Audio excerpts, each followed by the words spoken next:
निर्जला एकादशी व्रत पूजा विधि वीडियो में जानेंगे, तो ध्यान से सुने और समझे, अंत तक वीडियो में बने रहें। जैसे कि उदया तिथि और एकादशी व्रत को करने के जो नियम कहे गए हैं उसके अनुसार 18 जून दिन मंगलवार के दिन एकादशी का व्रत रखा जाएगा। यह साल की सबसे बड़ी एकादशी के स्वरूप में जानी जाती है। शास्त्रों में कहा जाता है एकादशी व्रत भाग्य की रेखाओं को बदल कर रख देता है। यह पूरे 24 एकादशियों का हमें फल प्राप्त करवाता है। 19 जून को हम सभी को व्रत का पारण करना होगा और आप सभी जो है 5:24 से 7:28 के आसपास अपने व्रत को खोल लीजिएगा। जैसे कि एकादशी व्रत के जो नियम होते हैं वह 10वीं तिथि से ही शुरू हो जाते हैं और यह 10वीं एकादशी और द्वादशी तक चलते हैं। यह व्रत अपने आप में एक तप के समान कहा जाता है।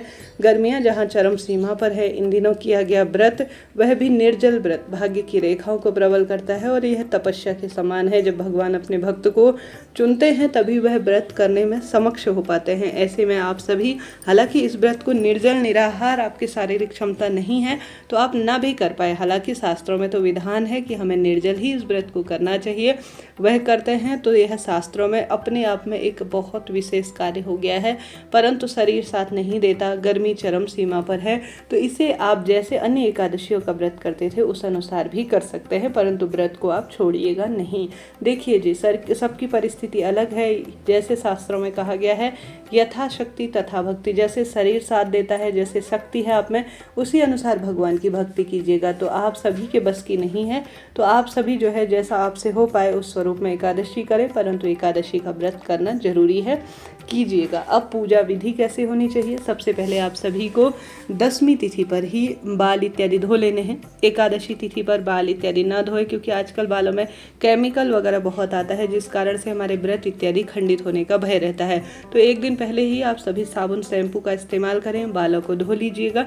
तत्पश्चात प्रदोष काल में, अर्थात थोड़ा सा जो आपके शाम का समय हो, दिया बत्ती हो जाए, सभी पूजा पाठ हो जाए, तो सात्विक शुद्ध भोजन आपको ग्रहण करना है और आप सभी जो है जल्दी सो जाए ताकि आप सुबह के समय जल्दी उठ पाए। कोशिश करें ब्रह्म मुहूर्त में ही आप स्नान ध्यान से निवृत्त हो जाए।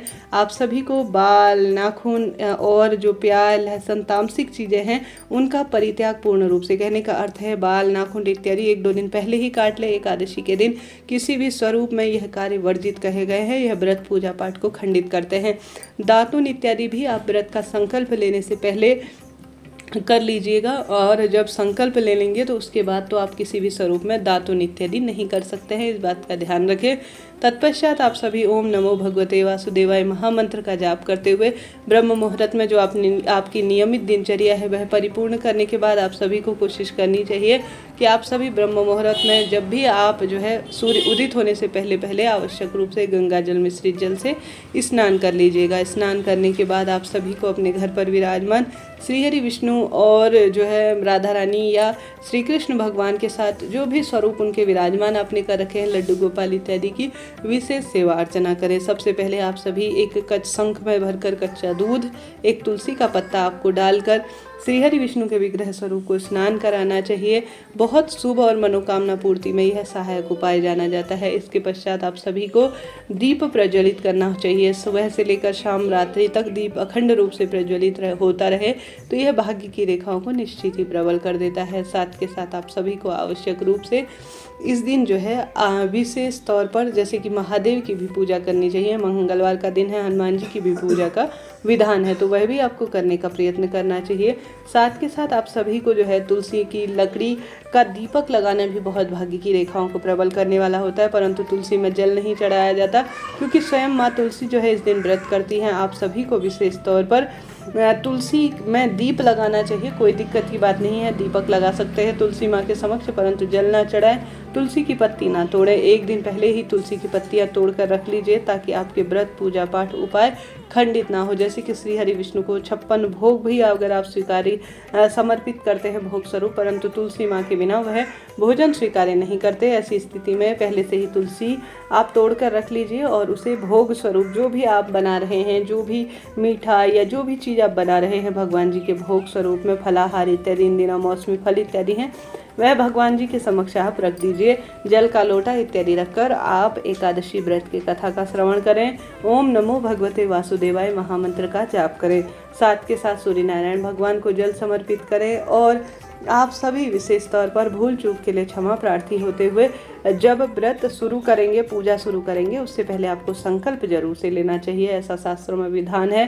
किसी भी व्रत में संकल्प लिया जाता है तो वह पूजा परिपूर्ण होती है। अपने दाहिने हाथ में थोड़ा सा आप पुष्प ले लीजिए और थोड़ा सा जल अपने हाथ में डाल लीजिए और कहिए कि हे श्री हरि विष्णु, आपके निर्जल निराहार आज एकादशी के व्रत को मैं संपन्न करने जा रही हूँ, मुझे शक्ति दीजिए और बल दीजिए। ऐसी प्रार्थना करते हुए संकल्प लिए हुई जो चीज़ें हैं, अपना नाम गोत्र भी बोलना है, इस बात का ध्यान रखें।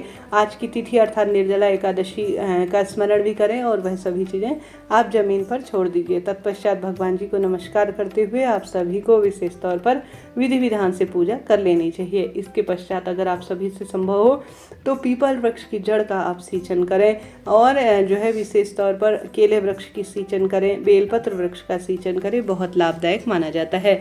सुबह के समय इसी तरह से पूजा की जाती है। जो घड़े के दान की प्रक्रिया होती है वह भी आप सुबह के समय, जैसे आप सभी सुबह एक दिन पहले ही जो आप एक घड़ा लाए हैं मिट्टी का न ला पाए तो कांसा, पीतल, तांबा भी दान करना शुभ माना जाता है। वह अपनी क्षमता सामर्थ्य है, परंतु इस दिन मिट्टी के बर्तन की दान की महत्वता है। तो उस मिट्टी के जल के पात्र में आपको एक स्वास्तिक बनाना होगा। स्वास्तिक बनाने के बाद आप सभी को उसके मुख पर मौली बांधनी होगी।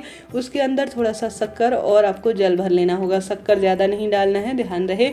आप सभी को ऊपर से ढक्कन रख लीजिए कोई सा भी बर्तन में, जैसे आपको उसे दान करना होगा तो उसमें आप मौसमी फल रख सकते हैं, शक्कर, चीनी रख सकते हैं या कोई अन्य अनाज दान के लिए निकाल सकते हैं। कुछ वस्त्र रख लीजिए जो आप अपनी इच्छा शक्ति सामर्थ्य अनुसार दान करना चाहते हैं।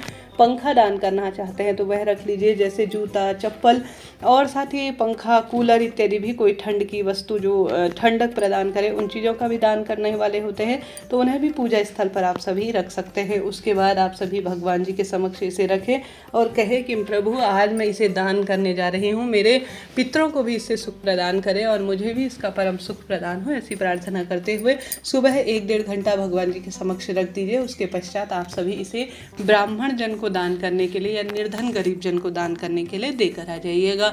शास्त्रों में कहा गया है कि इस दिन किया गया जल का दान, अन्न का दान, वस्त्र का दान, गोदान, पंखा, कूलर, छाता, ठंडक पहुंचाने वाली वस्तु का दान लाख गुना फलों की प्राप्ति करवाता है। इस दिन आप पशु पक्षी, आने जाने वाले व्यक्तियों के लिए जल की व्यवस्था करते हैं, अन्न की व्यवस्था करते हैं तो आपके 7 जन्मों के पाप कर्म तो नष्ट होते ही हैं और आपको पूरे साल भर में आने वाली 24 एकादशियों का फल स्वतः ही मिल जाता है। तो करके देखिएगा इस कार्य को, निश्चित ही आपके भाग्य की रेखाएं प्रबल होंगी।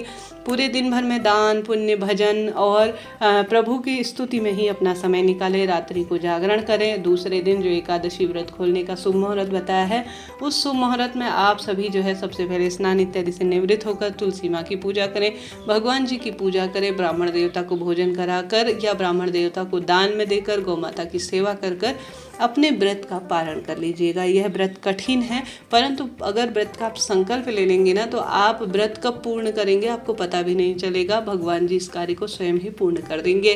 तो निर्जल निराहार अगर निर्जला एकादशी का व्रत करते हैं तो भाग्य की रेखाएं स्वतः ही प्रबल हो जाती हैं, रोग कष्ट संकट पीड़ा से स्वतः ही मुक्ति मिल जाती है।